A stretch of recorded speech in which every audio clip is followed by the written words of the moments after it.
Hey there, real estate agents. This is one of my favorite subjects, what I've learned, and it's my favorite because that's why I love this business so much. I'm always learning something. So I have a couple of articles, and I'm going to share them with you because I think they're fascinating, and I'd love to hear what you have to say about it. So hold on a second while I share my screen.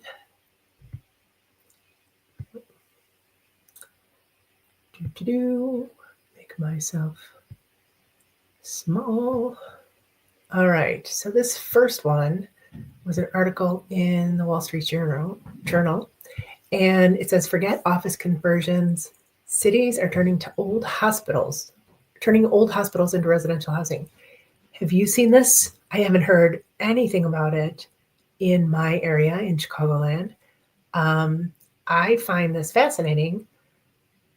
We're seeing obviously office conversions. We're seeing there's a place in Chicago where it was a bunch of banks and financial offices, and they're turning that into like work, play, gardens and parks and dog parks and walking paths and apartments and restaurants, and all of that is going to be in one area that's like a couple of blocks long.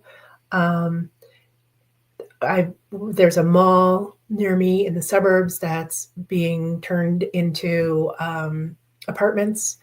So really interesting idea that old hospitals are getting rehabbed into housing. So if you're seeing that, I would love to hear about it. Drop it in the comments. The other thing I have is, sorry, it takes me a minute on this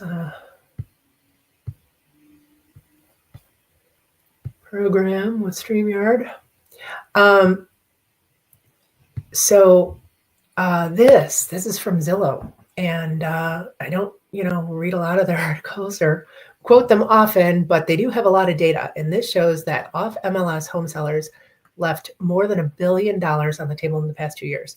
I don't know about you. I know a lot of agents really push their clients to get into the private network, coming soon, whatever it is near you, or even worse than that, there are the companies that have their own internal pocket listing source. I know EXP, we can advertise nationwide or worldwide to other EXP agents. That's great, but my loyalty is to my sellers, and I want to make sure that they get the most money possible. So 99 times out of 100, that's not going to be the best thing from them, and I won't encourage it. I certainly won't encourage them selling while they're in that network. So we use the private network to stage our listings and